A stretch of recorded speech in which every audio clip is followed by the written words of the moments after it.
They say the higher you rise above Manhattan, the lonelier the view becomes. I didn't understand what that meant until the night I stood in a penthouse 73 floors above the city, staring at the man I should never have loved. Rain tapped softly against the floor-to-ceiling windows behind him, turning the lights of Midtown into blurred rivers of gold. Damian Romano stood 10 feet away, his hands in the pockets of a perfectly tailored black suit, his expression unreadable. The city below belonged to him in ways I couldn't begin to understand. Yet the only thing he seemed to care about in that moment was me. "If you walk away tonight," he said quietly, "you'll never see me again." My heart stumbled. For 3 months, I had imagined leaving. I had rehearsed speeches in my head, packed imaginary bags, promised myself I would return to the ordinary life I used to have. But standing there, with the storm pressing against the glass and the silence stretching between us, I realized nothing about my life was ordinary anymore. 3 months earlier, I had been Emily Carter, a 26-year-old art teacher struggling to pay rent on a tiny apartment in Queens. My biggest concern had been whether I could afford groceries before payday. My world had been measured in subway schedules, coffee stains, and overdue bills. I had never been inside a penthouse, never met a billionaire, never looked into the eyes of a man powerful enough to make entire rooms fall silent when he entered. Back then, I believed people like Damien existed only in magazines and business headlines. Untouchable, distant, living somewhere above the clouds while the rest of us hurried through crowded sidewalks below. The storm outside intensified. Lightning flashed across the skyline, illuminating his face for a brief second. He looked tired, not physically, something deeper, the kind of exhaustion that no amount of money could fix. "You should go," he said. The word surprised me. Damian Romano had spent 3 months pulling me closer, yet now he was giving me the choice to leave. Maybe that was what frightened me most, because if he had ordered me to stay, I could have blamed him. I could have called him controlling, arrogant, dangerous. But he wasn't forcing me. He was simply standing there, waiting for my decision, waiting for me to decide whether the impossible thing between us was worth saving. My fingers tightened around the strap of my bag. Somewhere below, thousands of people moved through the city without knowing that my entire future balanced on a single choice. The elevator behind me chimed softly. The doors slid open. Freedom waited inside. So did goodbye. I looked at Damien one last time. And that's when I remembered the day everything began. The day I stepped into the wrong elevator and accidentally entered the world of the most powerful man in Manhattan. The worst days never announced themselves. They arrived disguised as ordinary Tuesdays, hiding behind alarm clocks and unpaid bills. 3 months earlier, I stood outside a public school in Queens holding a cardboard box that contained everything left of my career. A coffee mug, 2 sketchbooks, a framed photograph of my students. The spring air felt colder than it should have. I stared at the building for a long moment, trying to understand how 5 years of hard work had ended in a 10-minute meeting. Budget cuts, administrative restructuring, financial necessity. The principal had used a dozen professional phrases that all meant the same thing. "We cannot afford to keep you." I forced a smile, thanked her for the opportunity, and walked out before she could see the tears forming in my eyes. By 4 o'clock that afternoon, Manhattan looked gray and distant across the East River. My bank account contained enough money to survive for maybe 6 weeks. 8 if I stopped buying coffee and ignored common sense. I spent the afternoon searching job listings from a crowded cafe, sending resumes to schools, community centers, and private tutoring companies. Every rejection email felt identical. Every application disappeared into silence. By 7 o'clock, my head ached from staring at a laptop screen. I packed my things and headed toward Grand Central Terminal. Rain had started falling, turning sidewalks into rivers of reflected light. Hundreds of people rushed past me carrying umbrellas, briefcases, and places to be. I felt invisible among them. The city had a way of doing that, making personal disasters feel small compared to the millions of stories unfolding around you. The lobby of Romano Tower offered temporary shelter from the rain. I stepped inside mostly because my shoes were soaked and because the marble floors looked warmer than the street outside. The building rose impossibly high above me. Glass, steel, wealth. Everything about it felt expensive. The kind of place where people probably discussed billion-dollar deals over lunch. I checked my phone. Another rejection email. I sighed and rubbed my eyes. That was when I noticed the elevators. One set served the public floors. Another sat behind a sleek glass partition. Private. Exclusive. I did not know that. I only saw an elevator door opening, as if waiting for someone. A security guard was speaking into an earpiece nearby. Distracted. Busy. I assumed visitors were allowed upstairs. I stepped inside just before the doors closed. The elevator moved immediately. Smooth. Silent. Faster than any elevator I had ever ridden. The floor numbers climbed higher and higher. 20, 30, 40, 50. My stomach tightened. This could not be right. By the time the display reached 73, I knew I had made a mistake. The doors slid open with a soft chime. Warm light spilled into the elevator. Polished wood floors stretched ahead. Floor-to-ceiling windows revealed all of Manhattan glowing beneath the storm clouds. And standing in the center of that impossible room was a man in a black suit staring directly at me, as if he had been expecting my arrival all along. For a second, neither of us moved. Rain traced silver lines across the glass behind him, while the city stretched endlessly beneath the penthouse like a sea of lights. I stood frozen inside the elevator, clutching my laptop bag against my chest. The man watching me looked like he belonged in a magazine cover about power and success. Tall, dark hair, sharp features, calm eyes that somehow made me more nervous than anger would have. I opened my mouth first. I am so sorry. I think I got on the wrong elevator. My voice sounded smaller than I intended. He glanced toward the elevator display and then back at me. I would say that is a reasonable conclusion. His tone was smooth, almost amused. Heat rushed into my face. Great. I had somehow managed to embarrass myself in front of the most intimidating man I had ever seen. I will leave now. I reached for the button panel, but the doors slid shut before I could touch anything. The elevator remained still. Trapped by technology. Perfect. Take your time, he said. You look like you have been running all day. I blinked. That was not the response I expected. Most wealthy strangers would have called security. Instead, he sounded genuinely curious. I studied him more carefully. His suit probably cost more than my monthly rent. Maybe more than 3 months of rent. Yet there was nothing flashy about him. No arrogance. No obvious attempt to impress.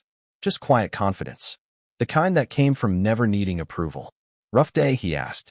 I laughed before I could stop myself. It came out tired and hollow. That obvious? His eyes moved briefly to the cardboard box tucked under my arm. A little. I looked down at the box. The coffee mug. The student artwork. The remains of a career that no longer existed. Suddenly, the disappointment I had been holding together all day felt heavier. I lost my job. The words escaped before I could stop them. He nodded once. Not offering pity. Not pretending to understand. Just listening. Strangely, that felt better. Then today was not your day, he said. That might be the understatement of the year. To my surprise, the corner of his mouth lifted slightly. The expression transformed his entire face. For a brief moment, he looked younger. Less distant. Almost human. Silence settled between us again, but it no longer felt uncomfortable. The rain softened outside. Somewhere across the room, a grandfather clock quietly marked the passing minutes. Finally, I glanced toward the elevator. I should really go before someone realizes I wandered into the wrong part of the building. No one will stop you. How reassuring. Another hint of amusement crossed his face. Then his phone vibrated on a nearby table. He glanced at the screen. The warmth disappeared instantly. Whatever message he received seemed to pull him back behind invisible walls. He looked toward me again. What is your name? I hesitated. Emily. Emily Carter. His eyes held mine for a second longer than necessary. Nice to meet you, Emily. Something about the way he said it made my pulse quicken. Then he added quietly, I do not think getting on the wrong elevator was an accident. At the time, I thought it was a strange thing to say. 3 months later, standing in the same penthouse, I would realize it was the first warning I should have taken seriously. The elevator carried me back to the lobby, but my thoughts remained 73 floors above the city. I stepped onto the sidewalk and immediately regretted leaving the shelter of the building. Rain soaked my jacket within seconds. Yellow taxi lights blurred across wet pavement. Horns echoed through Manhattan. Everything looked exactly the same as it had an hour earlier, yet somehow the city felt different. Or maybe I was different. I kept replaying the conversation in my head during the subway ride back to Queens. The stranger's calm voice. The strange certainty in his eyes. The way he had looked at me as though he already knew something I did not. By the time I reached my apartment, It was almost 10 o'clock. My studio was barely 400 square feet. The radiator rattled like it was fighting for survival. A leak near the kitchen sink dripped steadily into a bowl I kept underneath. Normally, the tiny apartment felt comforting. Familiar. That night it felt smaller than ever. I dropped my box onto the table and opened my laptop. 3 more rejection emails waited in my inbox. I deleted them without reading. Then I opened another job listing. Then another. Midnight arrived. Then 1 o'clock. Nothing promising appeared. Exhaustion settled over me like a heavy blanket. Eventually, I gave up and collapsed onto the couch. The next morning arrived far too quickly. My phone rang at 8:15. Emily. My friend Rachel sounded breathless. Please tell me you are awake. Barely. Good. Because I might have found something. That got my attention. I sat upright immediately. What kind of something? A private position. Administrative assistant. Temporary contract. Excellent pay. I laughed. Excellent pay usually means terrible boss. Maybe. But you need money. Unfortunately, she was right. She sent the details while we spoke. I opened the email and stared at the company logo. Romano Enterprises. My stomach tightened. Surely it could not be the same Romano. Manhattan was full of wealthy people. Full of executives. Full of coincidences. You still there? Rachel asked. Yeah. I kept staring at the screen. Just reading. The salary nearly made me choke on my coffee. It was more money than I had earned teaching. Considerably more. The qualifications seemed simple. Organization. Communication. Scheduling. Basic administrative support. Temporary assignment. Immediate start. You should apply, Rachel said. What do you have to lose?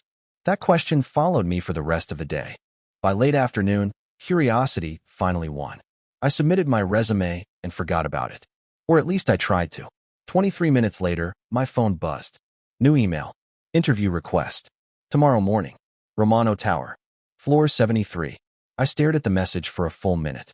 Then another. My pulse slowly accelerated. Out of all the offices in New York City. Out of all the buildings. Out of all the possible employers.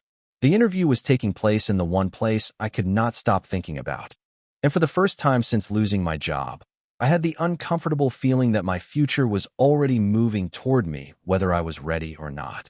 The next morning, I changed outfits 4 times before leaving my apartment. Every shirt looked either too casual or like I was trying too hard. By the time I finally settled on a navy blouse and black slacks, I was already running 10 minutes behind schedule. The subway seemed slower than usual. Every red light felt personal. Every stop added another layer of anxiety. By the time I stepped into the lobby of Romano Tower, my palms were damp and my heart refused to cooperate. The receptionist greeted me with a polite smile the moment I approached the desk. Emily Carter? She asked. I nodded. We have been expecting you. The words should not have surprised me. I had an appointment. That was how appointments worked. Yet something about the way she said it made me pause. She handed me a visitor badge and gestured toward the private elevators. The same elevators. My stomach tightened instantly. The ride upward felt even faster than I remembered. The city disappeared beneath me as floor numbers climbed one after another. 50, 60, 70, 73. The doors opened. Sunlight flooded the penthouse. Gone were the gray storm clouds from the night before. Manhattan sparkled beneath a clear blue sky. For a brief moment, I forgot why I was there. Then I noticed him. Damien stood near the windows holding a cup of coffee. He wore a charcoal suit today. No tie. Somehow he looked even more intimidating in daylight. His gaze lifted the moment I stepped out of the elevator. Not surprised. Not curious. As if he had known exactly when the doors would open. Good morning, Emily. I stopped walking. You knew I was coming? A faint smile appeared. I scheduled the interview. My brain needed a second to process that. You are conducting interviews personally? Only this one. My pulse immediately became unhelpful. I tried to ignore it. Why? He set his coffee down. Because I prefer making important decisions myself. Important decisions. The phrase echoed in my head. I was not important. I was an unemployed art teacher trying to keep her rent paid. Yet he studied me with the same calm focus he had shown during our first meeting. There was no judgment in his expression. No impatience. Just attention. Complete attention. Somehow that felt more dangerous than indifference.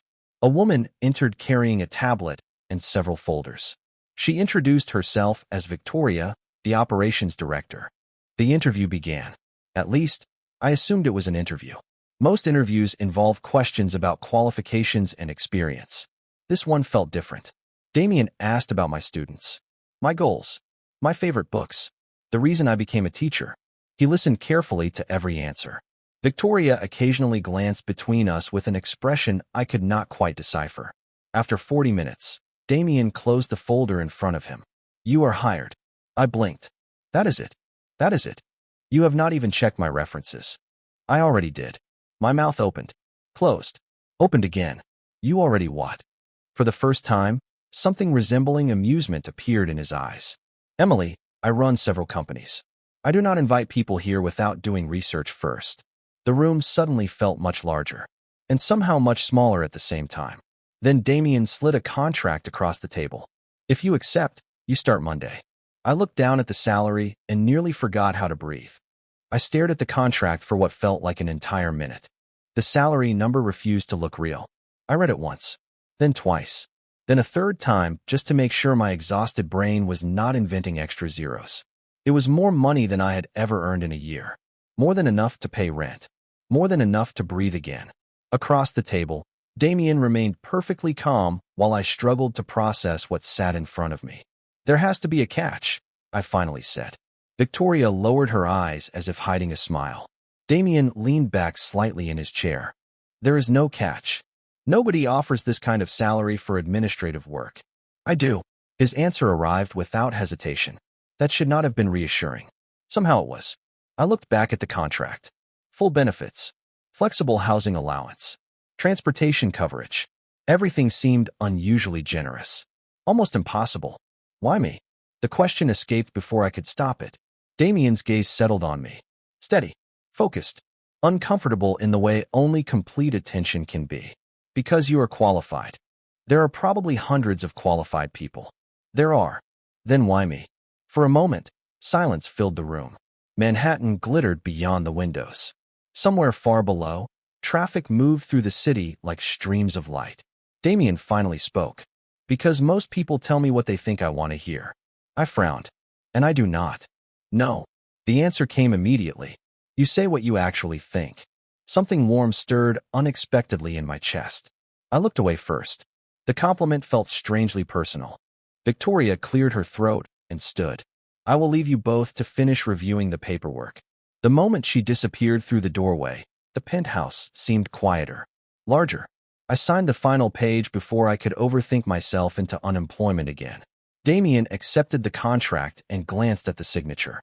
Welcome to Romano Enterprises, Emily. I expected relief. Instead, I felt nervous, as though I had just stepped onto a path I could no longer leave. Damien stood and motioned toward the windows. Come here. Curiosity won. I crossed the room slowly. The view stole my breath all over again. The entire city stretched beneath us. Bridges, skyscrapers, rivers of sunlight reflecting off glass towers. From this height, everything looked peaceful, ordered, manageable. Beautiful, isn't it? He asked quietly. It does not even look real. Most people only see the city from the street. His voice softened slightly. Everything changes when you see the bigger picture. I looked out across Manhattan and wondered what it must feel like to wake up to this every morning. To live above the noise, above the crowds, above ordinary problems. Then I noticed something unusual. One elevator button on the private control panel glowed a different color from the others. Floor 73 was marked normally. Every floor below appeared standard. Except one. Floor 74. There was no label, just a small silver symbol beside the number. Before I could ask about it, Damien spoke behind me. There is one thing you should know before Monday. I turned toward him. His expression had become serious again. Certain areas of this building are private. Something in his tone made my pulse quicken. Then he added quietly, and no matter what happens, stay away from floor 74. Some warnings are designed to protect you. Others exist for the sole purpose of making you curious. The moment I left Romano Tower that afternoon, floor 74 became impossible to forget. I told myself it did not matter. I told myself I had a new job, a chance to rebuild my life, and no reason to care about a private floor in a building I barely understood. Unfortunately, my brain refused to cooperate. The entire weekend passed in a blur of preparation. I cleaned my apartment, bought a new notebook, organized files, Practiced introducing myself to coworkers in front of my bathroom mirror like an awkward teenager preparing for the first day of school. By Sunday night, my nerves felt stretched tight enough to snap. Monday arrived with clear skies and unusually warm weather. Manhattan shimmered beneath bright morning sunlight as I stepped into Romano Tower carrying a fresh cup of coffee and far more determination than confidence. The receptionist greeted me by name before I reached the desk. The private elevator was already waiting. Everything about the building seemed designed to operate smoothly, quietly, efficiently. Nothing rattled. Nothing squeaked. Nothing appeared out of place. Even the elevator seemed to move without making a sound. When the doors opened on the 73rd floor, Victoria was waiting. "Good morning, Emily." "Good morning." She handed me a tablet and a schedule. "Mr. Romano's calendar. Meetings begin at 8:30. You will be coordinating appointments, reviewing correspondence, and helping manage several ongoing projects." I glanced at the packed schedule. Does he ever sleep? Victoria actually laughed. It was the first time I had seen her do that. Not nearly enough. Throughout the morning, I learned more about Romano Enterprises than I thought possible. Real estate, technology investments, charitable foundations, educational grants. The company seemed connected to half the city. Yet despite the endless activity, one thing continued to surprise me. Damien treated everyone with the same calm respect. Receptionists, executives, assistants, security staff. There was no arrogance. No need to remind people who he was. Somehow that made him even more intimidating. Real confidence never needed to announce itself. Around noon, I carried several documents into his office. He stood near the windows reviewing reports. Sunlight reflected off the glass behind him. For a second, he looked less like a businessman and more like someone carrying responsibilities too heavy for one person. He noticed me immediately. "How was your first day?" "Overwhelming." A faint smile appeared. "That is normal." I placed the files on his desk. "Victoria says you never sleep." "Victoria exaggerates." She did not sound like she was exaggerating. His smile widened slightly before disappearing. Then something unexpected happened. His phone rang. He glanced at the screen, and for the first time since I met him, I saw genuine exhaustion cross his face. Not weakness, not frustration, just fatigue. Human. Real. The expression lasted only a second before vanishing completely. But I had seen it. And as I left the office, I realized something that unsettled me far more than Floor 74 ever could. I was starting to wonder who Damien Romano really was when nobody else was watching. Curiosity is a quiet thing at first. It begins as a single question, then another. Before long, it follows you through hallways and into your dreams. 2 weeks passed. My routine settled into something almost comfortable. I arrived before 8 every morning, reviewed schedules, organized meetings, answered messages, learned which executives preferred phone calls and which preferred email. On paper, everything was normal. Yet the longer I worked on the 73rd floor, the more I noticed things that did not fit. Certain visitors never signed in at the front desk. Certain meetings appeared on Damien's calendar with no details attached. And every evening around 7 o'clock, he disappeared for exactly 1 hour. No explanations. No interruptions. No exceptions. I tried not to think about it. I failed spectacularly. One Thursday evening, I stayed late finishing reports while most employees had already gone home. The city outside glowed beneath a sunset painted in gold and orange. The office felt unusually quiet. Even the air seemed different. I gathered several folders and headed toward Damien's office. The door was slightly open. I knocked softly. No response. Through the gap, I saw him sitting alone near the windows. He was not working. That alone felt strange. His jacket rested over a chair nearby. His tie had been loosened. One hand covered part of his face while the other rested against the arm of the chair. He looked exhausted. Not the polished version he showed the world. Not the confident executive everyone admired. Just tired. Deeply tired. For a moment, I considered leaving. Then the floorboard beneath my shoe creaked. Damien looked up immediately. His expression sharpened on instinct before softening when he recognized me. "Emily." I stepped inside awkwardly. "Sorry. I did not realize you were busy." He glanced toward the folders in my hands. "You are still here? I could ask you the same thing." The corner of his mouth lifted slightly. "Fair point." I placed the documents on his desk. Silence settled between us. Comfortable this time. Unexpectedly comfortable. Finally, I looked toward the skyline. Do you ever stop working? The question slipped out before I could stop it. He followed my gaze toward the city below. For several seconds, he said nothing. Not often. That sounds miserable. To my surprise, he laughed quietly. A real laugh. Warm and genuine. The sound transformed the room. Most people would not say that to me. Most people probably want something from you. His eyes returned to mine. Something unreadable passed across his face.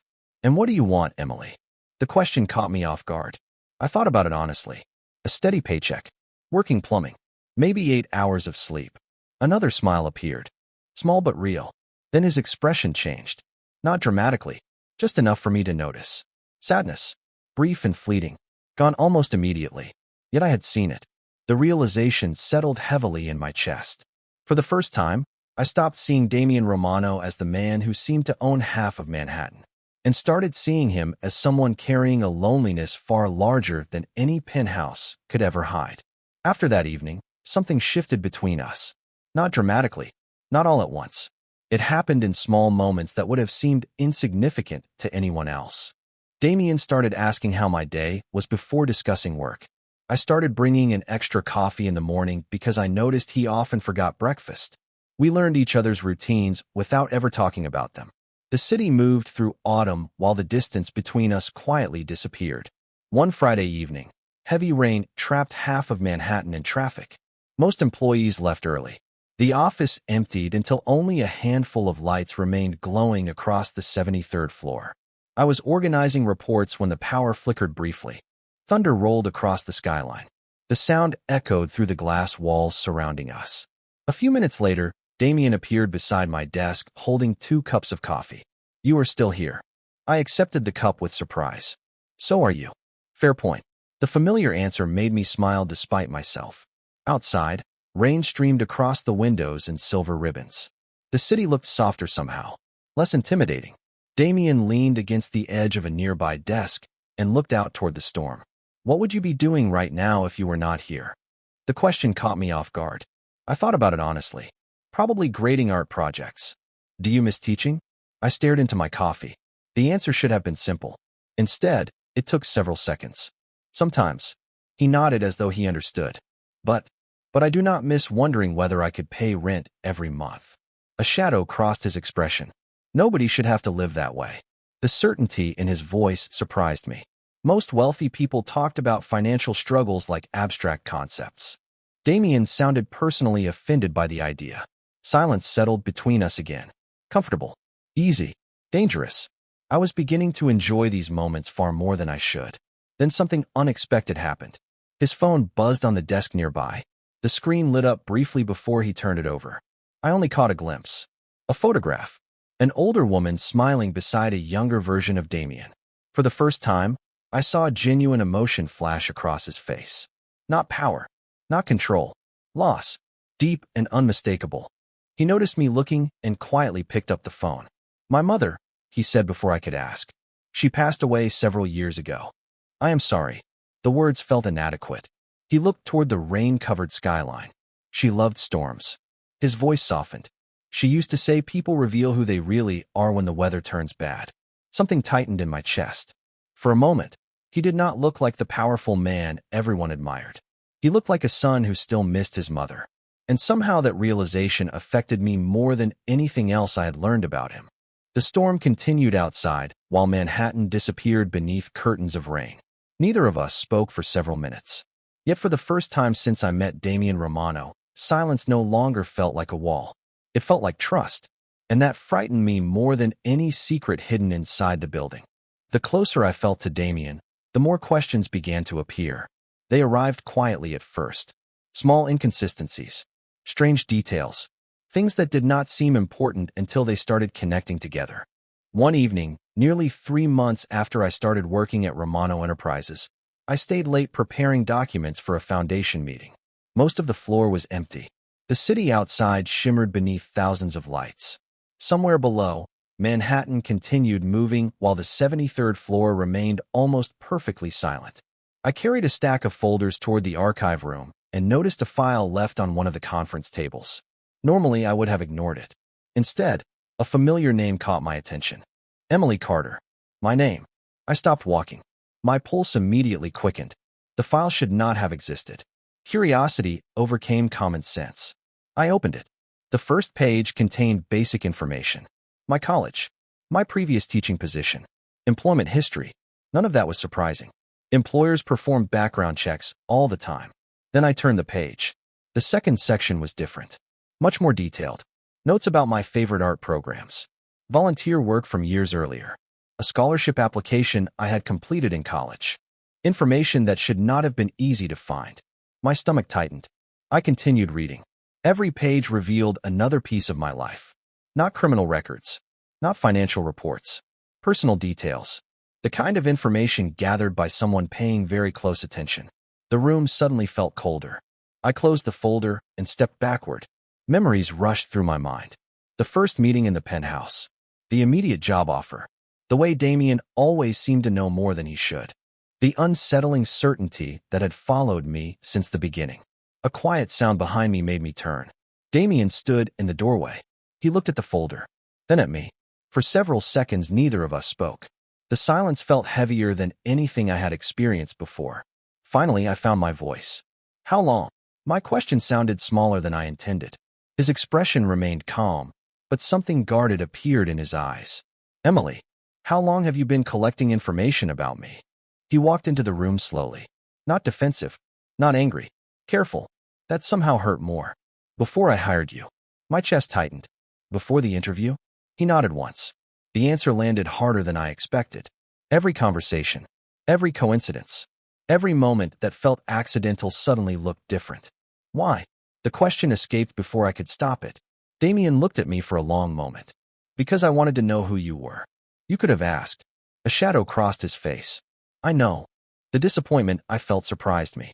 Not because he had gathered information. Powerful people did that every day. It was the realization that trust between us had not been built on equal ground. He had known things about me from the beginning while I was still trying to understand who he was.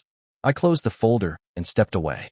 The distance between us felt larger than the entire city outside the windows. Then Damien said something that made my heart sink even further. There is something else you do not know. My heart sank the moment he said those words. There is something else you do not know. The room felt impossibly still.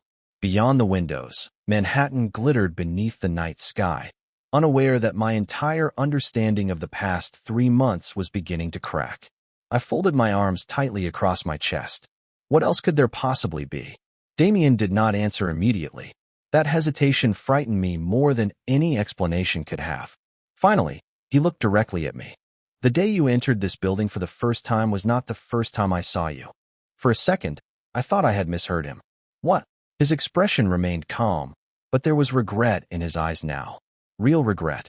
6 months ago, your school received funding from one of my foundations. I stared at him. The words sounded disconnected from reality. That does not mean anything. I attended the presentation. Slowly, pieces began shifting into place. Memories surfaced. A fundraising event at the school. Donors touring classrooms. Wealthy guests listening to teachers discuss student programs. I had spoken about art education that afternoon. I remembered being nervous. I remembered not paying attention to most of the visitors. My stomach tightened. You were there? He nodded once. I heard you speak. The room suddenly felt smaller. You remembered me from 6 months ago? Yes. I looked away, trying to process everything. The first meeting in the penthouse had not been completely random. The interview had not been entirely chance. Somehow that hurt more than I expected.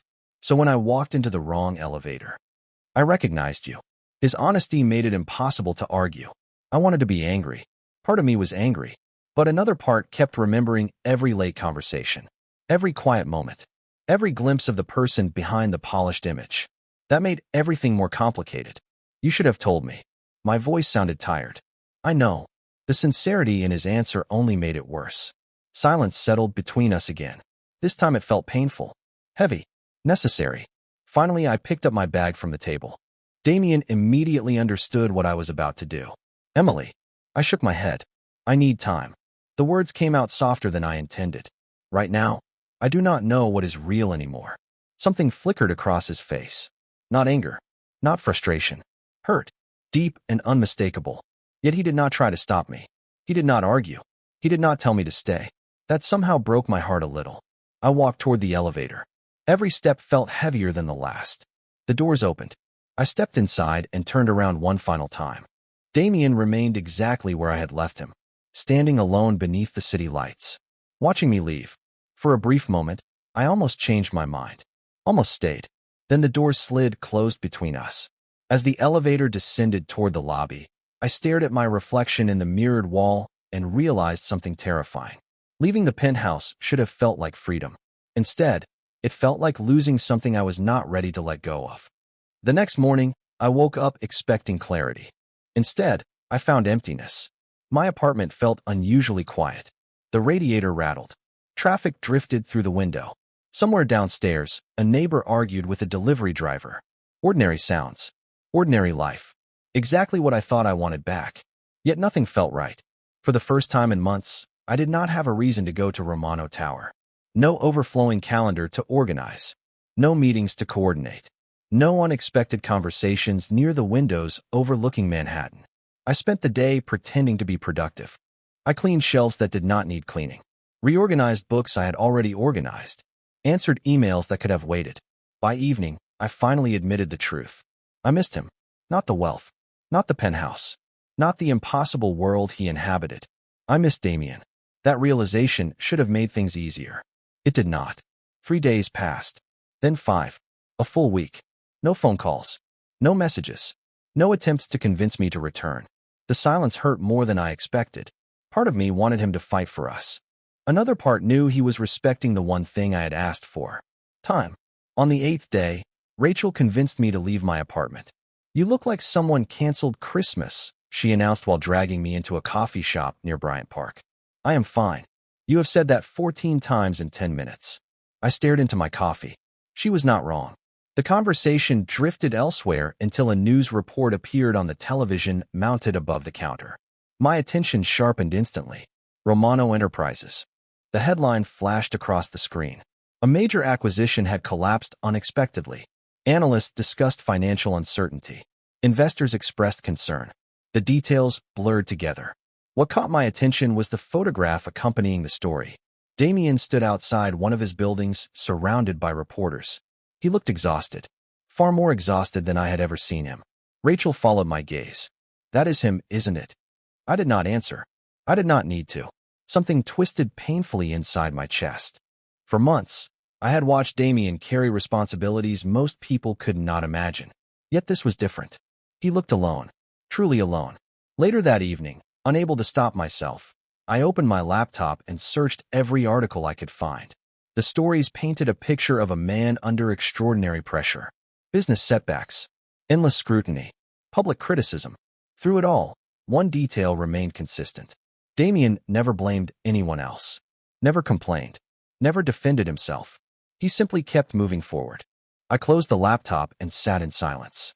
Suddenly, I remembered the conversation near the storm-covered windows.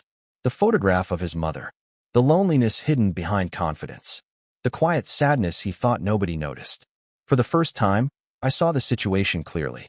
Damien had made mistakes. Real mistakes. But he had also trusted me with parts of himself he showed almost no one. And I had walked away before giving him the chance to explain everything. My phone sat on the table beside me. I stared at it for a long time. Then I picked it up. My fingers hovered above his contact information. Before I could change my mind, I pressed call. The line rang once. Twice. 3 times. Then a familiar voice answered softly. "Emily." For a moment, neither of us spoke. Hearing his voice again felt strangely familiar, like stepping into a room I had not realized I missed. The noise of the city faded around me. There was only the sound of his breathing on the other end of the line and the sudden realization that I had spent the past week pretending I was fine when I was not. "Hi," I said softly.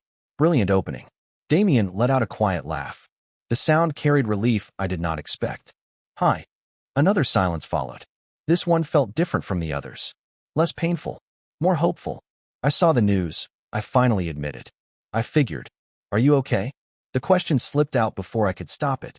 He did not answer immediately. "I will be." Something in his voice told me he was tired. Not defeated. Just exhausted. I stared through the window of my apartment at the glowing skyline in the distance. "I think I made a mistake." This time his silence lasted longer. Emily, no, let me finish. I took a breath. You should have told me the truth from the beginning. I still believe that. I know, but I should have listened before I walked away.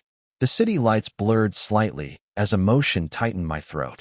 I was so focused on what you kept from me that I forgot everything you actually showed me. For several seconds, I heard nothing except the faint sound of his breathing. Then he spoke quietly. Come see me. 40 minutes later, I stepped into Romano Tower for the first time since leaving. The lobby looked exactly the same. The marble floors, the soft lighting, the silent elevators. Yet everything felt different because I was different. My heart pounded as the elevator climbed higher and higher. 70, 71, 72, 73. The doors opened. Damien stood waiting near the windows. No reporters, no executives, no meetings, just him. The city stretched behind him beneath a sky filled with stars and distant lights. For a moment, neither of us moved. Then I crossed the room. You look tired, I said. A faint smile appeared. You said that before. Because it is true. His smile widened slightly. The familiar warmth in his eyes returned. The tension I had carried for days finally began to disappear. I am sorry, he said quietly, for not telling you everything. And I am sorry for leaving before hearing everything. We stood there looking at each other while Manhattan sparkled beyond the glass. No grand speeches. No dramatic declarations. Just honesty. Real and uncomplicated. Finally, Damien glanced toward the windows overlooking the city he had spent years trying to control. You know, he said softly, everyone thinks this place is the reason I stayed. I followed his gaze toward the skyline. It is not. He looked back at me. The answer was immediate. Certain. No. My heart stumbled. Damien smiled, and for the first time since I met him, the loneliness I had always seen behind his eyes was gone. The truth is, he said quietly, the only thing that ever made this place feel like home was you. Outside, Manhattan continued shining beneath the night sky. Above the city, above the noise, above everything that once seemed impossible. And standing beside him, I finally understood something that had taken me 3 months to learn. The most extraordinary part of the penthouse was never the view. It was the person waiting there when the elevator doors opened.